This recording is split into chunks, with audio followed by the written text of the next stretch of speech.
Hello and welcome to Cartoonist Kayfabe. My name is Jim Rugg. I'm Ed Piscor. Going to look at a classic today, Mobius's Airtight Garage. This is the epic books that came out in the 80s that we're going to be looking at, although I do have a black and white reproduction that we may go back and forth a little bit. It did appear in Heavy Metal magazine in black and white originally before this one came out. So before we dive into this, a little bit of kayfabe business. First of all, we will be at Heroes Con in Charlotte at the end of June. Please come out, check us out there. We'll be set up at tables. We're also going to be hosting some panels.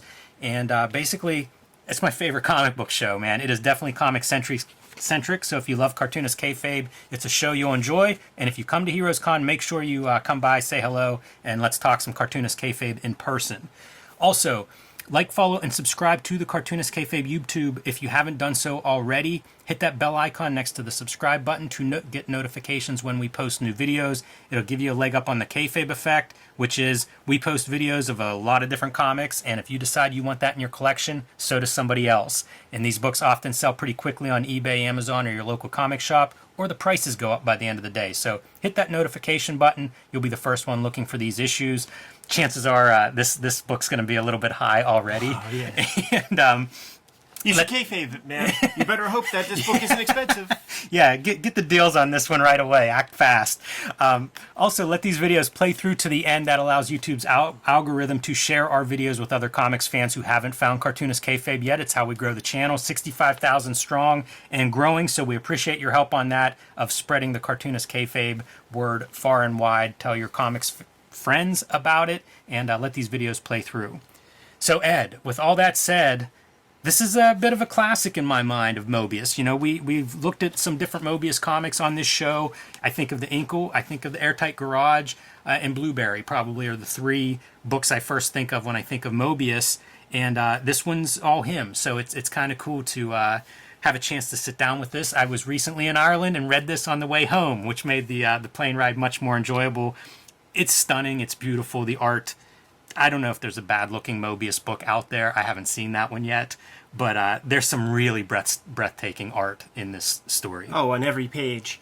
And there are moments, like you could even just start cracking it open, but there are moments where the Jean Giraud and the Mobius characters, they intersect. You know, Jean Giraud, the artist of Blueberry, Lieutenant Blueberry, as you said, Western comics.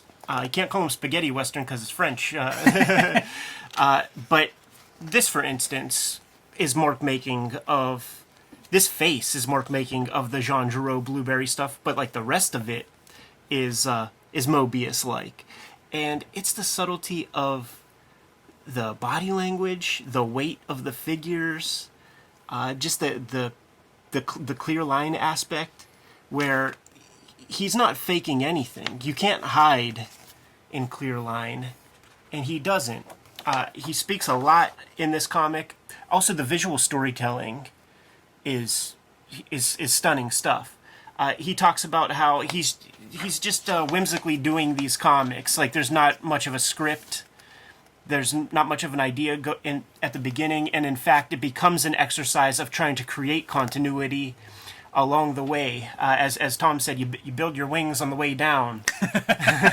Well said. Kind of thing. And this is a wild drawing. If you pause a second and just kind of look at the marks on his face, they're like scribbles. They look amazing. Like, it's a great face, great figure, character, all that stuff. But you look close, and it's hard to believe what he's constructing that drawing out of. That's a lot of this stuff. Like, yes. look at these trees right there. You know, it just marks. It all looks the same line weight. Yeah, like some of the stuff describing that tree form in the background. The book is full of this stuff, so I'll try my best to refrain from, having to pause at every drawing that I'm impressed by. Yeah. But sometimes it's just overwhelming, and it's really interesting to me because we go from like, okay, no real backgrounds, we're going through the forest, and then we arrive at a city, and it's like, holy shit. It's phenomenal. It's perspective. It's a bunch of different architecture that goes from historical kind of ruins to like almost sci-fi next to each other. These kind of elements. It's like there must be some germ of something he saw in like a National Geographic, and then you just add on top of it, because there are other parts where it's like it's clearly like on a watchtower on an aircraft carrier, but then it's juxtaposed with like a Tunisian, like mud hut Yeah, and again, you turn the page, and we're going from Western, we're going from like some classic setting to like clearly into sci-fi land. These Bakelite, I don't know, sorcerer figures are going to be one of the enemies. Kind of in the background a good bit. This first story is weird. It doesn't feel like it's part of the Airtight Garage, even though it's packaged that way. You see, man, that's like some sort of submarine top, but Right. built into. I think even refers to it as a sub that's coming to pick him up. This is one of our main figures throughout. Major Grube? Yeah. Not sure the pronunciation there, but he's going to be one of the main figures throughout this story once we get up and running with it. The figure work, even at this level, is fun to look at.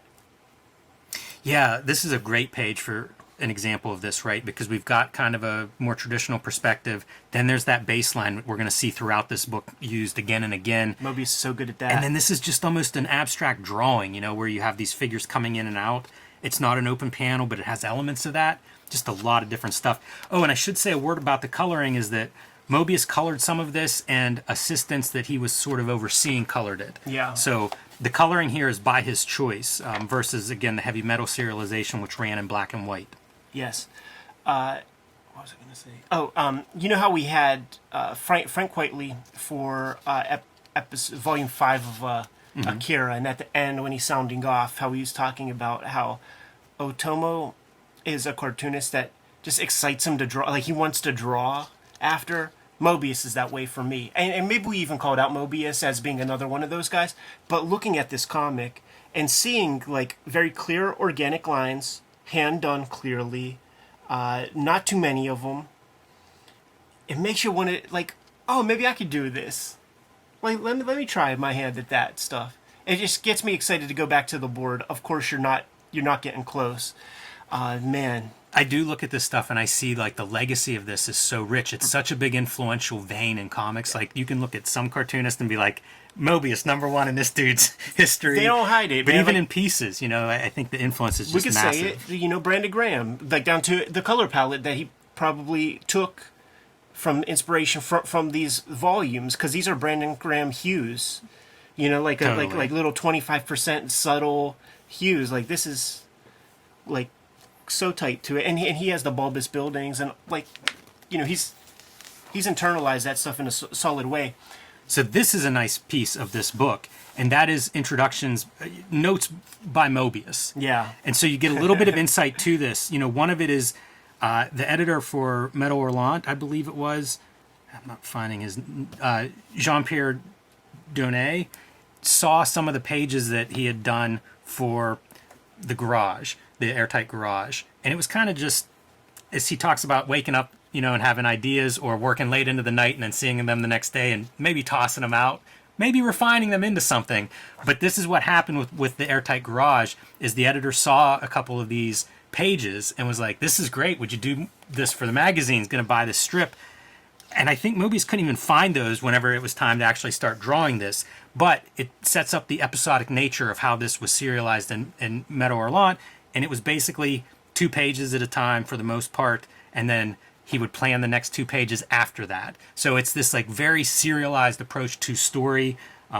Talking off air, Ed, whimsical, I think, is a word that you used for it. He talks about, I think, humor, you know, being a part of this. So kind of an interesting approach to storytelling and world building. It feels like it's building those wings that you said, you know, Tom talks about. It just feels like pure art, where you just kind of intuitively put it together. Like, he liked the challenge of trying to get this stuff all to work, but it's not the point. Like, the point isn't to have a traditional 3-act structure with like payoffs and all that stuff. He's just putting the stuff inside of his head down on paper. You know, it's Rory Hayes, or, you know, any of these other Robert Crumb, these people getting their ids out on the page kind of thing. It's just his id is going to this place. Tell me that's not like Jim Woodring-ish Yes. type stuff. This is so cool too. I love seeing it like in this perspective, and then whenever you see it like from a different direction, it's like you're turning this idea around on the page for us to see it. One couple last notes here. He talks about science fiction being great because it allows him to be more direct with his philosophical preoccupations. That's cool. I think that comes through in different parts.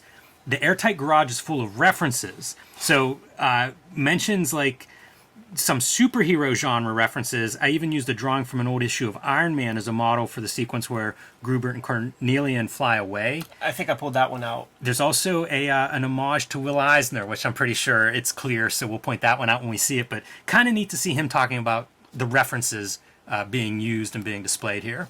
You know, I feel like reference is one of those words that, man, there's a lot of opinions on that. But I think I have no problem with references, and nice to see Mobius talking about them. Yeah, totally. And just talking with Jeff Darrow, like Jeff said that he was sitting there with Mobius, like tracing a photo, and just turning it into a Mobius drawing. Like, and it's not this static, boring, ugly thing. He's using this piece of reference and turning it into something like that solid of body language.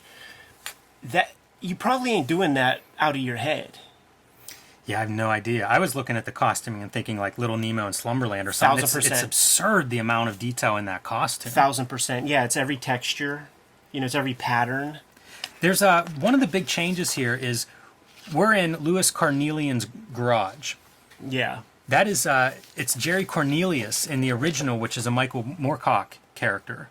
Yeah. And talks about changing that name. He feels like that was kind of a topical joke, timely joke. Right, and it's over at this point. Yeah. Man, what colors, though, to open this up. I love these vehicles. Like, all the stuff that he invents is incredible. Yeah.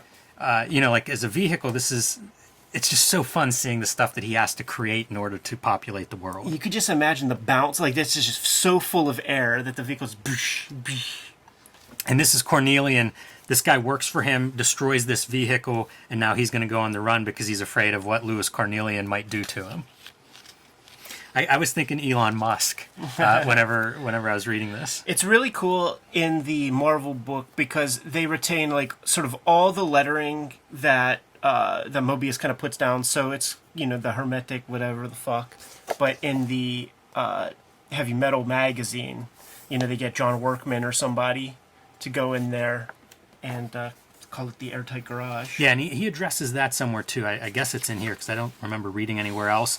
But the way he thought Hermetic was thought it nailed what he was describing more than just airtight, because it also refers to sort of the esoteric. Yeah. There's one of those ships too. This feels like something. Hairdryer or something? Yeah, Star Wars. You know, like it reminds me of Star Wars, like the asymmetry and kind of weird shapes for a flying object. And here's our intern designer engineer who blew up his ship, trying to get ready to make his run for it. This is the stuff, like this texture right here.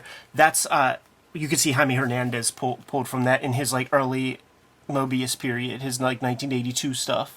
We were mentioning cartoonists that I think are influenced. You can see the influence. I see a lot of Paul Pope pulling from this stuff, and especially in like some of this sequence, for whatever reason, it just reminds me of Pope and like THB. Mm-hmm. So as he's making his run and trying to leave Cornelian's garage, a random guard shows up and he shoots the guard in the head as part of his getaway, probably unnecessarily, and we're going to have references to that guard and to this guy being on the run, and they keep referring to that guard was a father of two. It's a weird, like, humanizing note that they put on this. Yeah, and you know what, like, that's the kind of note that you get in every culture but America, because we just fucking, you shoot the sentries, man, and you just keep rocking. You don't think about, there's good guys, there's bad guys. Obviously, you kill your enemy and you just keep going, and we never explore that part. But, like, you know, it's Peter Chung, his dad was like a diplomat for, like, Korea or something like that. In Aeon Flux, you see those elements. The French, like, you see those elements. Yeah. Man, some of the drawings, like some of these faces and stuff where we get close-ups, I just think are incredible. This is one of the funner sequences, if that's a word I can use here, that I enjoyed reading. And it's like Cornelian, I believe it's Cornelian, it might be Grubert, sends this spy down first. This is a multi-leveled, the Airtight Garage is basically this, I don't know, world, right, that's contained. And something's going wrong. And so Grubert sends his spy down, and he's basically operating this robot, this android. So this is a giant with, I guess, humans inside of it controlling him. Yeah, but you don't find that out until, like, the next page. Like, flip that page, dude, because it's the whimsy of Mobius. because you just see this guy having a clear conversation, like just saying words, and you could tell it's a conversation. But then you see these people, but you don't know if these people are in a satellite or something. And this guy, it might be his superpower where he can like read people's thoughts or something. But then a trap door opens, and that same couple we saw comes out, and it's like, oh, he's a Megazord. Yes. He's a Voltron. That's man. right. That's right. And he's facing a grave robber that they've been looking at these pyramids, and the grave robber charges him. So got to handle that. I had to look it up after like seeing this panel. I'm like, is this that iconic Muhammad Ali standing over top of like Joe Frazier or whoever? And it's not, but Okay. it's really close, man.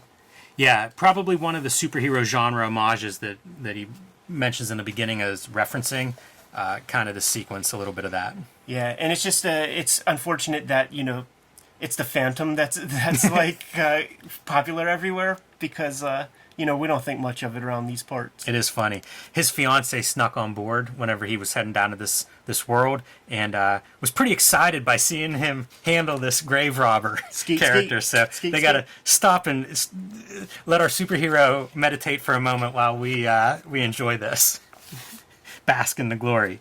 And he runs into this town where he is overwhelmed, the head ripped off. That's a pretty fun. I feel like that's a fun sequence for your giant android.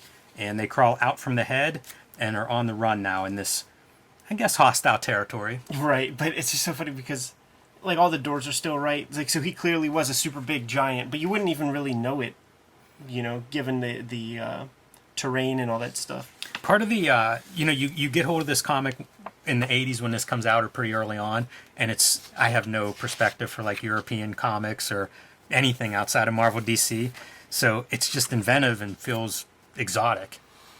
He would just get stuff in. That's wild, this drawing. Absolutely, man. Take a look at that stuff in the black and white, man. And this is one of the strips that I did have, and it was just 2 pages. Like, Yeah. It was a way, you get Mobius' name and the magazine. You could say Mobius contributed. You get 2 pages. But he's also, like, Mobius is moonlighting, a moonlighting job for Jean Giraud. He's doing Blueberry Comics by day, and then he's just doing his passion projects by night. It just so happens that his passion project is so huge. I feel like this stuff is such a influence on Otomo, with Kaba and all that, man. Like when we see that creature like submerged in water and stuff. Wonder what time period that is. I wonder if that's an influence on Mobius. Which way that influence is running. That's fair. Yeah, because clearly both of those guys. It's so cool to me to go from like everything we've seen, and then you get this, like these 2-page spreads. Like he's really kind of flexing and going in different directions. It makes for a fun read. Your eyes are never going to get bored in this comic. Open it to any point. It feels like one of those movies where it's like you turn on the TV and this movie's at whatever scene, and then you have to watch. It's kind of I feel like you open this book anywhere, your eyes will be happy. This is incredible. Yeah, we're talking about that Mad God stop motion. I don't know if you got a chance to see it. I watched that on the flight back. But that's the same deal, right? Like any moment is visually stunning with a lot going. You have to watch that flick a million times in order to get it all. I think that's a really good comparison for this kind of comic too, because what we're doing is wandering through this world. It's a lot more of like a visual showcase to me than it is a tightly plotted story. Even though things sort of come together eventually, but it's a lot of just bouncing around and like enjoy yourself. Look through the panels. Have fun with this. They're on a train now. Whenever this plane comes swooping in and bombs the train, can't help but think of Quietly a little bit with that face. Yeah, it's really interesting drawing to me, the pointillism that he's using on some of these faces. It's just, it's a variety of mark making, to go from like this kind of linear stuff, I guess that's to indicate shadow, but then to do your pointillism in the very 2 drawings later. And here's your creature floating, Ed. So cool, man. It's beautiful. It's about subtlety too, man. Just like a slightly darker line. It's still a clear line, but just that slightly darker bottom plane sells you on the 3D of it. Yeah, and it's still clear line. Yeah, I like seeing how he does his shadows and stuff, because you don't see a ton of blacks once in a while, but for the most part it's just line work. And almost exclusively the same line. Like this is the same line for everything. A really fine line here, though. There is some disparity, I think, in the weight of the line, and I wonder if the nature of drawing like 2 pages and next month I'll draw 2 more, if we're like, oh, maybe this was drawn bigger, different paper here. You will see some very blatant ones. Maybe a new pen nib was loaded up. We're gonna see some real distinct ones. It's such a beautiful drawing, though. So simple. This is the very first Airtight Garage piece I got in an issue of Heavy Metal Man. So like, Time to pay some bills. Ed Piskor and I are working Cartoonist. The best way to support Cartoonist Kayfabe? Buy our comic books. Red Room, Trigger Warnings. Issues 1 through 3 now available in comic shops everywhere, barring 28 countries and I think 11 comic shops where it's banned, but you can ask for this and order it from virtually any comic shop. Who knows, they might pull them out from under the covers. Red Room Trigger Warnings 3, the second season of Red Room. Every Red Room cover self-contained, so pick up whichever one you find and you'll get a complete story, along with Red Room Antisocial Network, the trade paperback of the first season, available now wherever books and comics are sold. Hulk Grand Design, Monster Madness, a retelling of the 60-year history of the Incredible Hulk. I am writing, drawing, coloring, lettering, the whole shebang, the Grand Design way, and this is available now in comic shops everywhere. Both issues, the complete story of the Incredible Hulk's rich history. Pick that up now wherever comics are sold. And back to our regular scheduled programming. Going through this, there are like the little bits that are like so near and dear to my heart because, like Mobius is a rare gem. And getting your couple Mobius pages, like you don't forget them. How good color-wise does this look on screen? Incredible. To have those two next to each other. Incredible. Clearly another scene, but you still get a little bit, just enough to make the spread fit together really well. And each of these would start with our story so far. And sometimes they were very detailed accounts. Like I would read those and be like, okay, now I understand what was going on there. And other times they're completely tongue-in-cheek. Major Grubert is now ready to enter the second level. This world has 3 levels. So that's one of those progressions that we're going to go through. Our story to come, few gags, the mystery will deepen. It's definitely goes into that whimsical direction. This piece, like the perspective of it, is astounding because you have your horizon line around here, wherever it is. This is a rounded form, so you have the steps are a different vanishing point than the vanishing point there, and then you have this vanishing point. I don't think that a lot of this is kayfabe perspective. Like it all feels really, really solid. It doesn't seem eyeballed. And on the very next page, I think these steps are eyeballed because it goes from like about your eye level here where the line is level to a pretty severe, like this feels like its vanishing point is much lower. But if all you're eyeballing, if these are your improv vanishing point, not too bad. This one looks real solid, like it was gridded out. It all works for me. None of it's glaring. No. But so many of his forms, like you can see this is wrapping around. This perspective, so you're not going to have one vanishing point. And this is the beginning of a new chapter compared to that. So this is the disparity. This is like that real glaring like difference in line weight. And then you can't help but you think of Woodring, like with this kind of stuff. Did he see this when he was at Rankin Bass? Or it's a good question. It's a really good question. Some of these panels I just find beautiful. Yeah, they're very quiet. This reminded me a little bit of like Toth. Especially the line work version of it, where it's like there's nothing extra there. It's very Kirby to have like all the Dutch angles and the bombast, and that is what makes comics the Marvel way.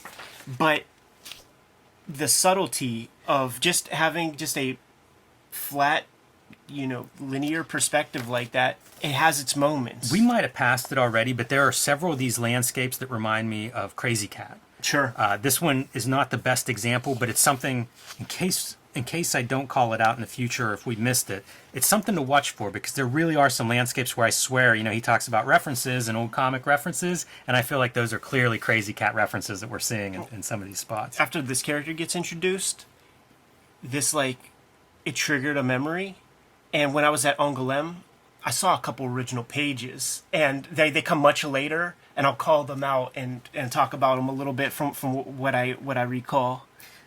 This is so wild. This is one that could be... There's several of these things that remind me of Frank Whiteley. This kind of piece reminds me a lot of him, but the fun thing here, besides our now superhero Archer who's helping our engineer who's trying to flee Cornelian, there's this creature that's just... I don't know, out of a Jim Henson Straight up. factory. Straight Sesame Street shit. Who we're going to get a little bit of a conversation with, and it's just wild and bizarre. Grubert is struggling, man. He's kind of lost his way, even though this is a world that I believe he created. But he's kind of lost his way, and a lot of people are out to get him. So whenever these two stumble upon him, they've been following him as he gets lost. They get the drop on him, man. They could do away with him, you know, and it's not going to work that way because, of course, he's being viewed from his command satellite, his spaceship, and they wake him up, send him a little bit of a signal through his pointed helmet, and he wakes up and is back in control. Gives him a fake name, says he's a friend, looking for a friend there, and so they take him under their arm. Off they go. Shit like that, dude. Yeah, you got to have somebody with your back on your space command, and that's what he looks like. And Could be anybody. and like, look at the simplicity of that. Yeah, it's ridiculous. You know, so like it's totally unorthodox to everything. Like he'll add a ton of detail to like the lighting of this, but have the chillest control panel that is like, you know, maybe this guy can only operate the level of technology of like a McDonald's cashier or something, big buttons. So like he needs that. Yeah, this controls are pretty funny. It's like the controls from Idiocracy. I think this is one of those pages where you can really see some of the Harriman Crazy Cat kind of shapes on the horizon. Like this would be right out of a Crazy Cat. This is another one where the color palette's really sharp to me. You know, if you see this in black and white, it's so open, but clearly it looks hot and gets your shadow in there. That's cool to have an orange shadow. Right. Yeah, it's so cool. Like, there will be big panels where the characters will be in the shadow of a building, and the color will just reflect that. Like, the color's the only thing letting you know that that's where they are. This is almost Harvey Kurtzman-esque drawings, these figures. They're very loose here. Man, it's great. His ability to do perspective, too, with nothing... You know, like, you're not setting up a perspective grid for that. It's one of those things where, like... There is constant perspective everywhere. Yeah. So like you're taught kind of to do that, really. Like you don't have to rule it out, but like there's perspective everywhere. You know, your pant line has to go a certain way, and or else it will just look wrong. So real artists, real illustrators with those kind of chops, they do pay lots of attention to that. So they're kind of stumbling into a bit of a civilized area here, and that's going to mean let's go get some drinks. Another one of those rounded forms, and it's a continuous line, but you could tell that it has a curve. That's extremely hard to draw. Yeah, it just blows my mind. To get it to look right. Blows my mind, Ed. The ability to do scale, phenomenal. Yeah, nobody could do it like he does, man. They're investigating and trying to repair this famous train that had been bombed. This is kind of cool. It's almost like whenever you would see the Baxter Building or something from outside. Almost like something out of a Marvel comic. And they're in here enjoying themselves, ordering drinks in this bar. Very densely populated, too. Meanwhile, cut back to these caverns where our engineer's trying to escape with his personal bow hunting bodyguard here, or escort, and gets pulled aside. This creature wants to have a talk with him. Look at that thing, man. How does this fit into a comic, Ed? and especially like these two facing each other. So out there.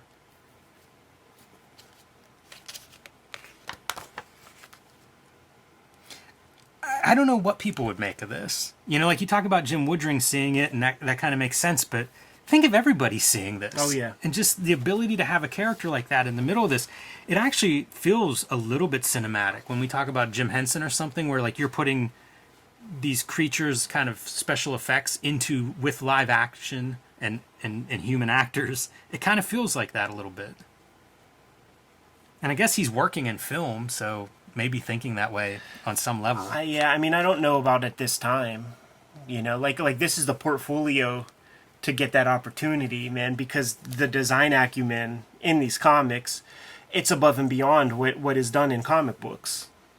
Yes. The other thing that is impressive to me is his ability to use value. Yeah. So, like, you're clearly going back into the caverns now. Like, we're going to keep going on this journey. And that reminds me of the superhero kind of, like, over-rendering almost style. And then one more example of that great perspective is they're going deeper into the depths of this level. All right, back on Grubert's ship, trying to figure out what to do. So his lady is making some of her own moves, and what's she gonna do is get one of the first mates up here. I'm gonna send him on a mission. I think I can positively influence this. And their deal is to try to find Cornelian's brother, who at one point there's a photo of Grubert, Cornelian, and his brother. Let's track him down and see what he has to say for all this. And this is her getting ready to give this other shipmate some orders. Preparing to influence this guy. A bunch of different letterers in this book, man. I think we might be moving towards the Kevin Nolan lettering. I never even thought to try to be on top of that. I could easily point out the Phil Felix stuff, which is like up front. The first couple strips are definitely Phil Felix. He's got the very sharp, skinny, italic Hunt 102, like brand new Hunt 102 marks. I like whenever Mobius does these kinds of panels where there's like a flat thing happening and then something in the foreground. Yeah. Earlier it was that photo, with the finger pointing at the character. Here it's like a monitor, but it's effective to see that. It's another one of those creating depth in your 2D drawings. So Grubert's fiance brings in this Lark fellow to have him do some work. She gets a kiss from him, and when he wakes up, he's on this other planet. He's been transported. And this sequence, I start to think of Gilbert. Yeah, that's a good call. Everybody had to be looking at this. Sure. Because there wasn't that much else, Certainly nothing like so interesting. What was noteworthy? You have the books that look like Marvel books. You have the books that look like DC books. And you have the books that are homaging Will Eisner's Spirit, right? Clearly a reference there, I think. Look at this. I think man. we've switched lettering, Ed, and if I were going to bet on Kevin Nolan, I'm calling this Nolan. Yeah, that's definitely Kevin Nolan right there, man. Look at that's probably John Workman. Yeah, like I feel like that's Workman stuff. But, Workman earning his pay. You think Workman's doing that Airtight Garage? I think that's part of the drawing. Then what's that? Oh, shit. That's what I'm saying. Yeah, I didn't realize that was different. That's what I'm saying, man. Like, I think, because, like, that's not Mobius strokes right there. That's Kayfabe. That's clearly Mobius. Wow. But this feels like underground comic strokes. It's not Mobius. And then you have to filibuster and do some fake shit. Like, that is not Mobius whatsoever. It's so funny how it can pass, like at a glance. Maybe at a glance, but that's so quick and less considered. Look how considered that is, man. It's funny, though, like, why even get rid of the Hulk? I guess it's a space issue. It is a space redrawing. issue. Yeah, the T comes too far over. There's times whenever I like this effect a lot, where my word balloon's not outlined, but the background hatching stops. Sometimes there are issues with the color, where like the color is going to be like two colors that cut through that space, and they don't figure out what I would think is a better solution for it.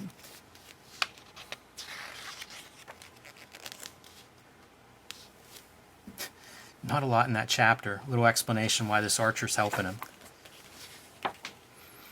Pretty much exposition on the background of this world and Grubert. Yeah, which gives you an opportunity to just dig on some cool drawing. Yeah. This is one of those fun, our story so far, with little margin doodles. Yeah. A Mobius loop.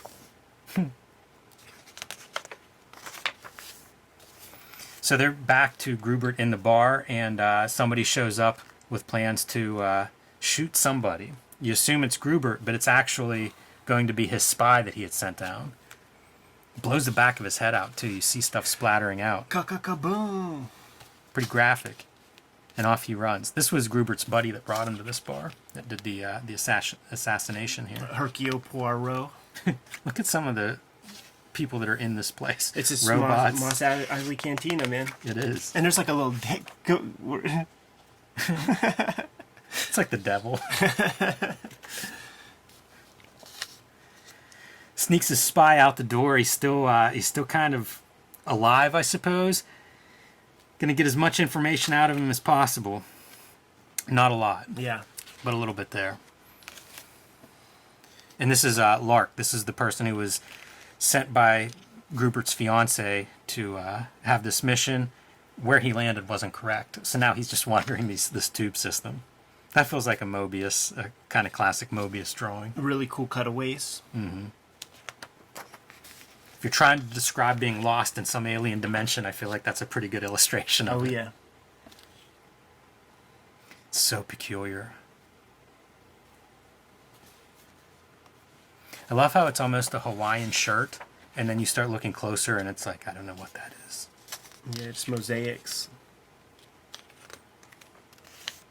It's another one of these great dark kind of panels. When we start seeing this guy, and there's a couple others, I start to think it's a self-portrait. Yeah, I could see that. Never thought of that, but yeah, I could see some similarities. I like this title treatment where we're chopping off the edges, kind of zooming in on it. Yeah. It's pretty cool. It's something you would see done in design a lot in the 90s. Really thin lines here. Like this is certainly one of those pieces where it makes you wonder, did he draw this on like much bigger paper and shrink it down? Because it looks like some fidelity gets lost even in some of the line work as it gets reduced. It is interesting the way that the weight of that line changes from these chapters to chapters.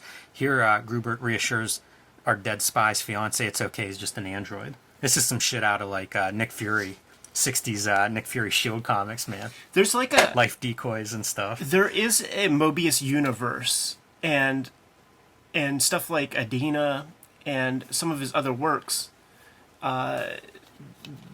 It fits in here, man. So I wonder if that's like a little Long Tomorrow kind of piece.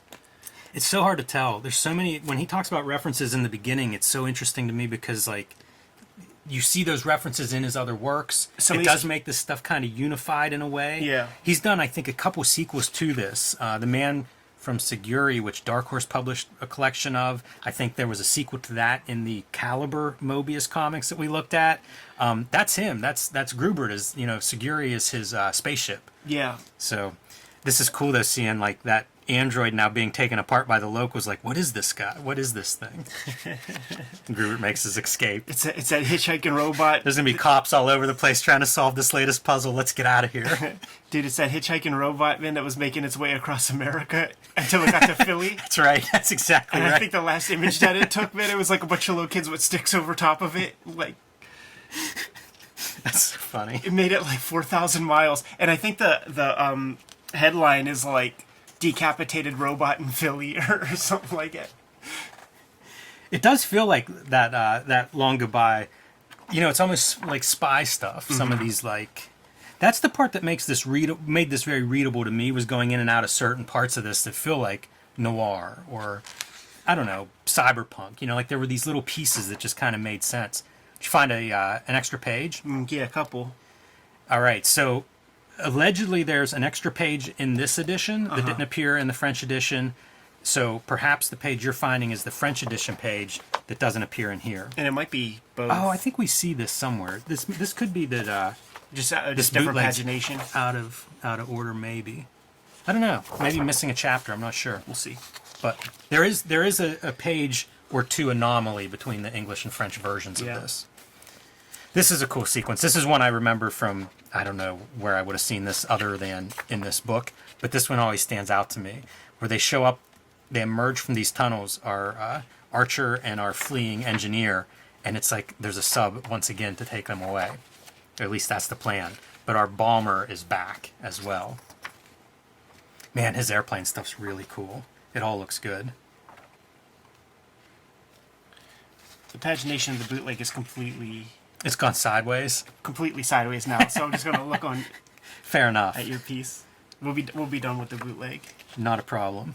So continuing the 2 pages and cross-cutting between Lark on one adventure and back on the Airtight Garage world in the other. And the Lark adventure totally goes into his like Western Blueberry world. Absolutely, down to the lettering. Like that is the lettering style of choice, which was kind of like a European house style letter. Like you would see that kind of lettering on a lot of those kinds of books, and maybe even retaining the French or something. I don't know. Yeah, it's not English. That dress is crazy. Like the drawing. Yeah. Because that is not a screen tone. No. Yeah, it's so bizarre that this like takes place in the middle. And we cut back, back to this world of the Airtight Garage from, I guess, the world of Blueberry. Props to Marvel for keeping up with that spirit, keeping up with Mobius a little bit. Yeah, you even see your coloring choices being pretty deliberately different. Yeah, now that's, he had hand in that. But, is he kicking it with Kevin Nolan? Yeah, a lot Who I going think is on. still the letterer on this stuff. Yeah, I'd agree with that. Yeah, this maybe we're back.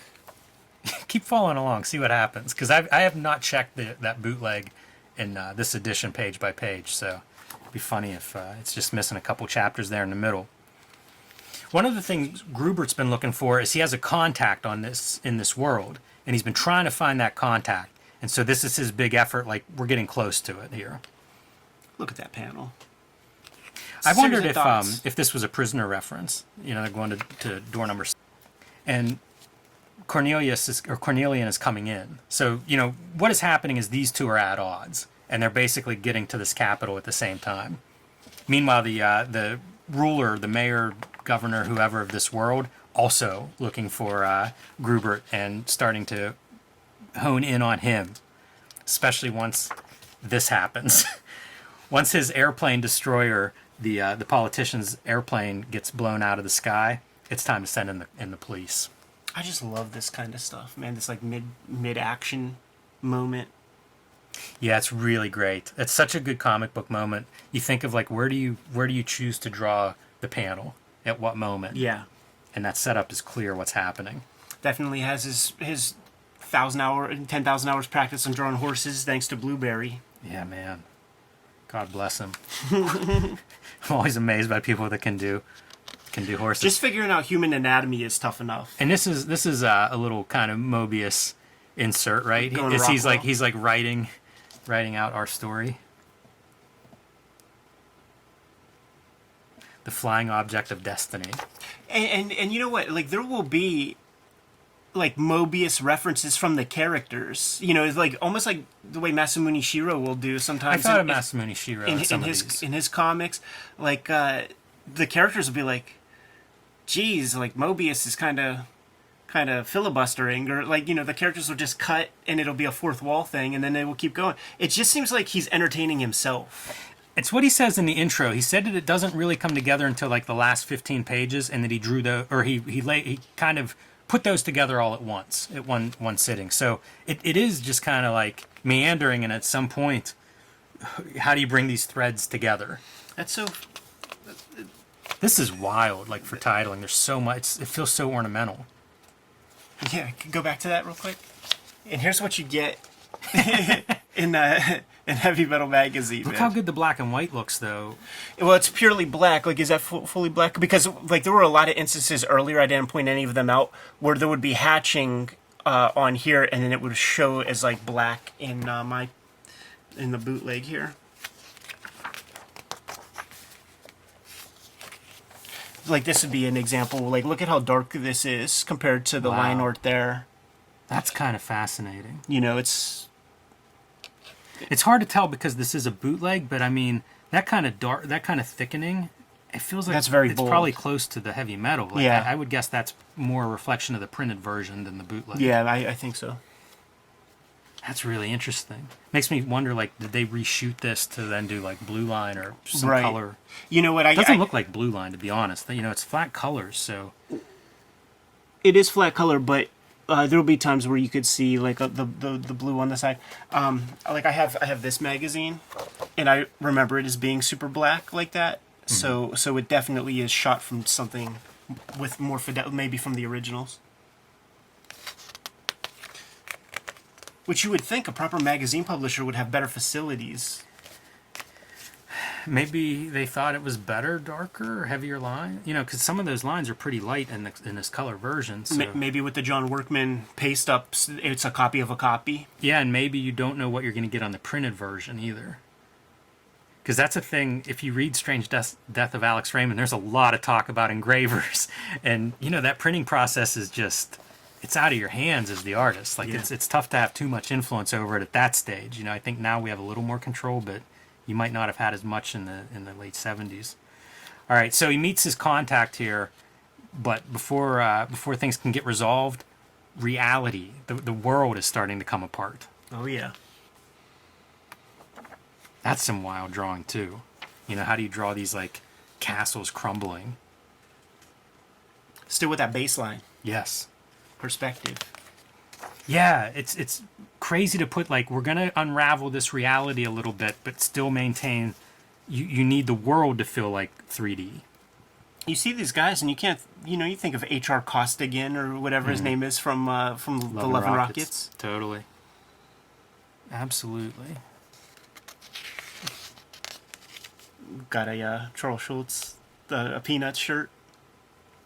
I bet these crowd scenes and like the bars and stuff are full of references. Yeah, I feel like there's like a Coco Clown, like Fleischer Brothers character in there.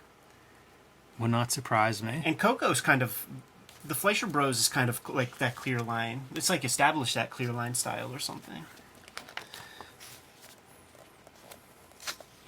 Now we're moving towards our showdown. Jerry Cornelian, or Louis Cornelian, ready to face his enemy.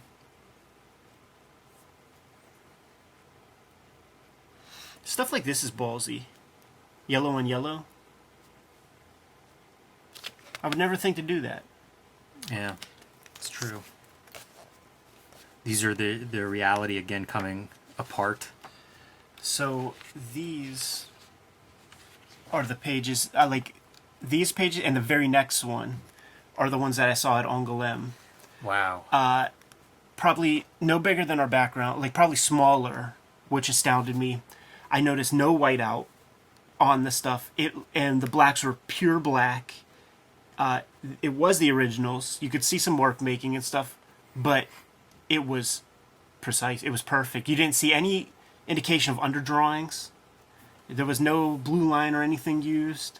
It must have been fully erased, all the pencil marks and all the prep work, because I was hoping to see some stuff here. Right. You know, like see some indications of flow, like you know where you wanted the tubes to flow for the waves. None of that. That's fascinating. I would love to have seen them. Like this effect, you know, if you look like this panel is almost two pieces. Yeah. You know, it makes me wonder. I always, when I see that stuff, I wonder like, paste up, yeah. Yeah, right, exactly. Are you actually drawing that and then cutting it apart? And then the way this world is like being torn apart, I really like how that's represented, where it's cutting through some of the 3D elements.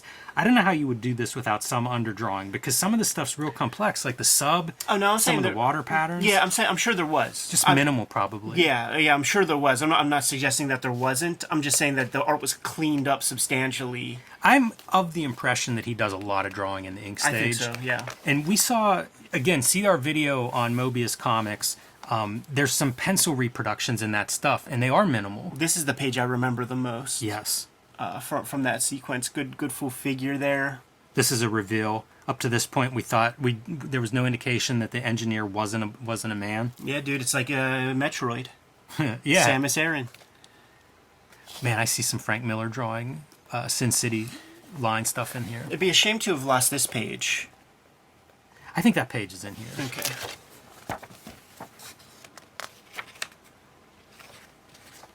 Yeah, the next page. Cool. That might have been an extra for the English edition. Hold on, let me see here. Oh yeah, it's the same. It's just once again with that darkness.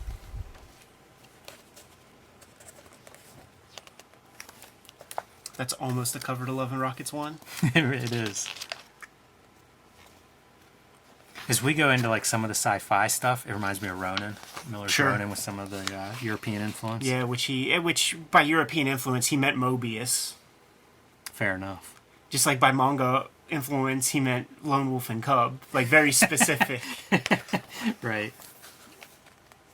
I think that's your Iron Man. I think you're right. Yeah, I think you're right. Although I feel like a couple of these poses there might be more than one of them that's a reference to superhero comics. That one looks like it's from Iron Man because it's a little bit wrong. Yeah. How about this for like a weird sky cloud? The marks for it. Yeah, Very check peculiar. this out. And you know what? It's even here. Like you see the mosaic, right? Yeah. It's one of the, Screen it's tone. one of the few instances where Mobius is using a little bit of screen tone.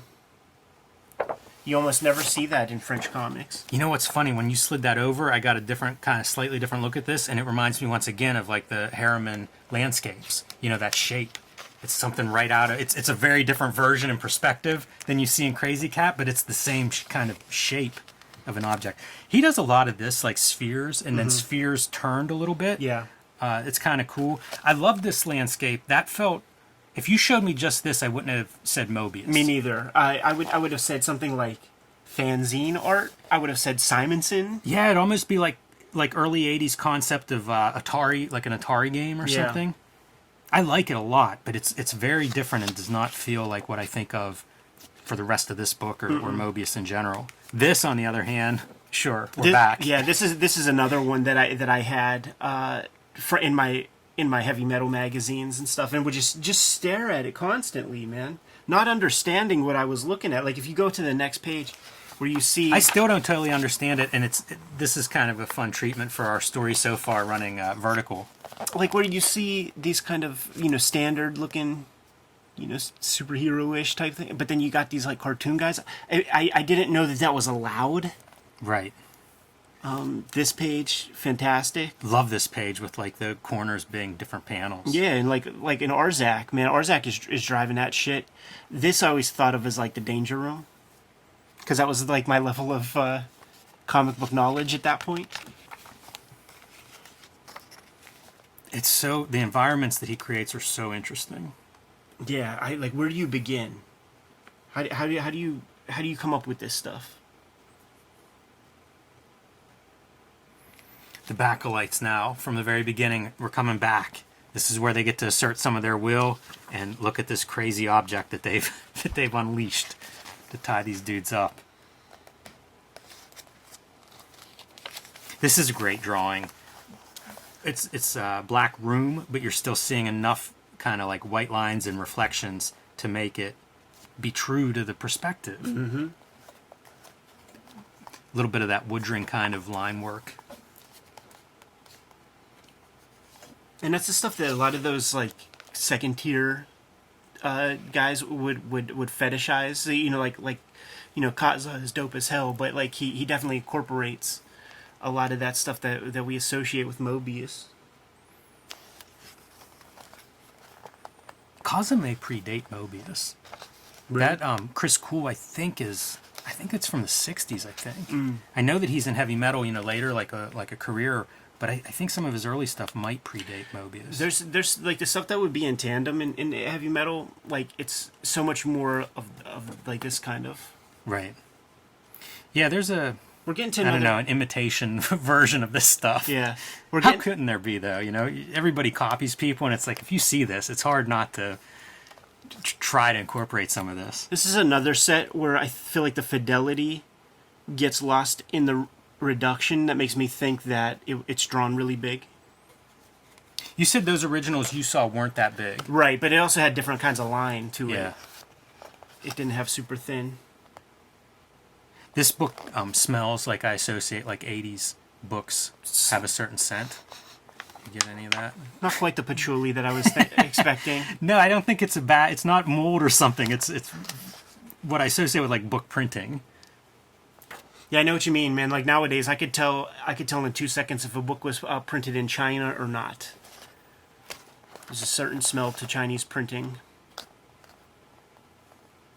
All these alien, like the Nagual, all these alien races. It's vivid imagination for sure. Yeah, I like this effect too. Some of the backgrounds here. A lot of these effects, like you'll see these different backgrounds where it's almost drawings or what he's using to create, space or atmosphere. Doesn't that look like a picture box comic or something? It does, yeah. I can see that being like CF or something. Yeah. One of those things, you talk about the rules being broken, that you didn't know you could do stuff. This is one of those things for me, where you would go from, like a relative, because I was into like, put a lot of lines on the page. I was into that. That made sense. But to be able to do like lots of lines on the page, and then like you'd have this stuff where it's like almost no lines, like one line for a character's face. Yeah, I mean just even this. Yeah, that was something that visually I just could not square how that would work. This is a really nice sequence too, to go from this page to this spread. And just dropping out Far color. out. Just dropping out color. And it's almost a fourth wall thing, where like acknowledging that it's just a comic or something. Yeah, it is. Reminds me a little bit of The Long Goodbye. Mm-hmm. It has that kind of, reality bending. It's not cyberpunk in the technical sense, but it feels like the way reality's sort of bending. You're opening this door to another existence, another world. Very cool. And your afterword. These were nice. The epic good. editions. It was a good way to present Mobius. Yeah. Especially with a little bit of extra context, because this stuff is kind of hard to... How does it all fit together? It looks like it's one universe, but sometimes they're self-contained. Yeah. Very mind-bending, very trippy. And super props, man, to like Dark Horse Comics for publishing The Horny Goof and keeping the same format, but it's a Dark Horse book, but you would never know it.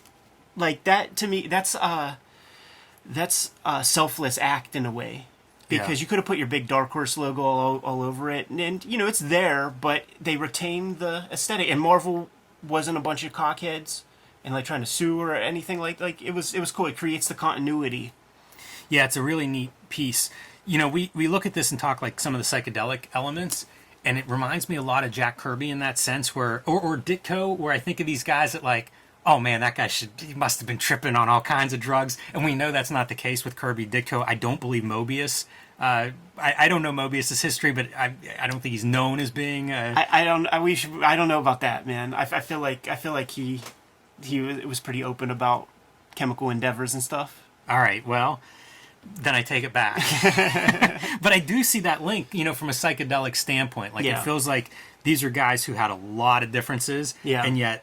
You read these comics and it's just worlds, man. It's like these worlds. You can when people sort of break down the different kinds of hallucinations that can be done through chemical endeavors, or lack of sleeping and eating can create a certain kind of hallucinatory. So like that's Kirby and Ditko, like working all fucking day, not sleeping at night, and just like, I'm gonna draw a big head sitting on a chair with like arms and legs come out, and I'm gonna call him MODOK. Like MODOK only comes from that kind of like deprivation. Like you're completely out of touch with the outside world at that exact moment. You are not seeing outside of your universe, and this is like third eye, like mind expanding kind of. In the intro, he does talk about doing this kind of work. Like all-nighters and stuff, and then reassessing it the next day or in the days following as a way to like, what did I make here? what is this piece?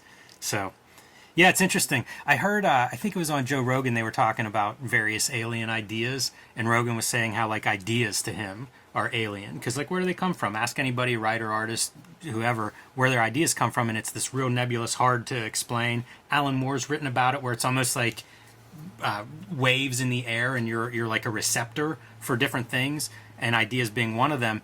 And I kind of feel like that with whenever you talk about MODOK, right? Who comes up with MODOK? A lot of us can stay up all night. We're not coming up with MODOK. It's almost like your brain is tuned in a way to being open to these weird connections. One of the receptive things or something that I think, like, if you can create a situation where that can even be possible, like for a year, try to do a Jack Kirby amount of work, and tap into that, but like you have to run the risk of creating turds for a year. And if you could do that, like if you can sustain yourself and all that, like I feel like it's a worthy experiment, because you might really crack a code. I always feel like I'm like this close to cracking a code of my own stuff. Like my growth is happening and it's incremental, but I always feel like it's like on the cusp of something.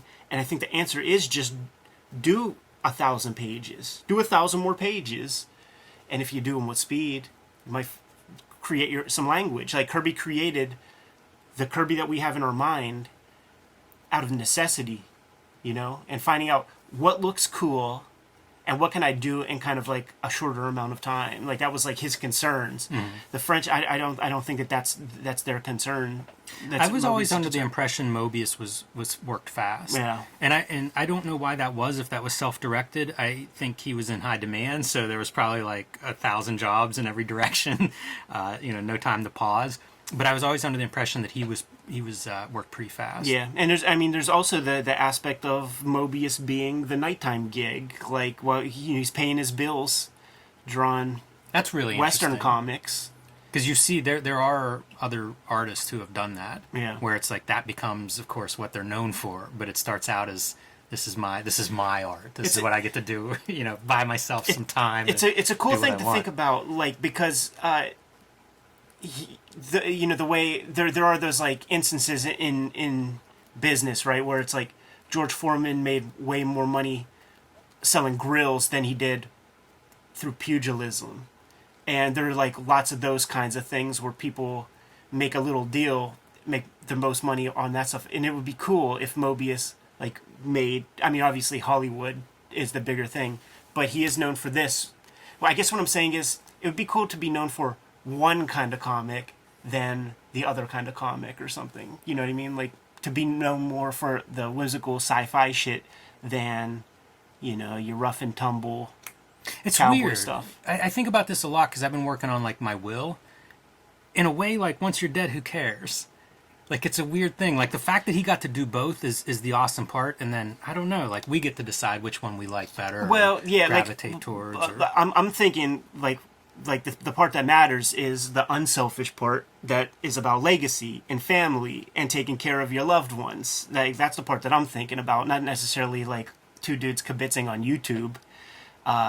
And that does matter. If you want to take care of a couple generations of your family, it would be nice to have something that does it. And it would be nice if it's the thing that you're most passionate about, is what I'm saying. Why not? well, I can't add much to that. Ed. I'm glad to sit down with this, and it's Blueberry's on my list too. So hopefully at some point we'll look at some of that work too and see how that stuff shakes out. Happy to do it, man. You good to go? Yep. Kayfabers, like, follow, subscribe to the YouTube channel. Hit the bell. We'll notify you when new vids are available. What's out there, man? Hulk Grand Design Monster and Hulk Grand Design Madness are both out now in comic shops everywhere while supplies last. So pick those up if your local shop has them. 60 years history of the Incredible Hulk retold in 2 oversized issues by me, writing, drawing, lettering, coloring, all that good stuff.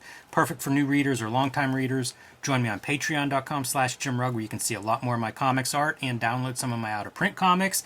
And come check us out at Heroes Con in Charlotte at the end of the month.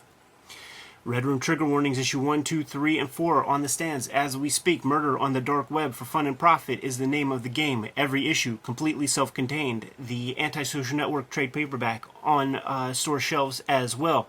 It is banned in more than 28 countries. It is banned in more than 10 comic shops. But you can order and pre-order these comics at my Linktree in the description below this video. I appreciate everybody supporting the project the way they have been.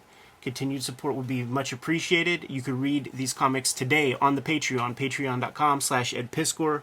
$3 for the archive there, and I have more than 200 pages worth of stuff up there as we speak. Jimmy, what else do we have? Subscribe to the Cartoonist Kayfabe e-newsletter at the links below this video. You can also find Cartoonist Kayfabe t-shirts and merchandise at the links below this video. That's another great way to support the Cartoonist Kayfabe channel, and we want to see those Cartoonist Kayfabe shirts at Heroes Con in a couple of weekends, man. Give them those marching orders, Jimmy. We'll be on our way. Read more comics.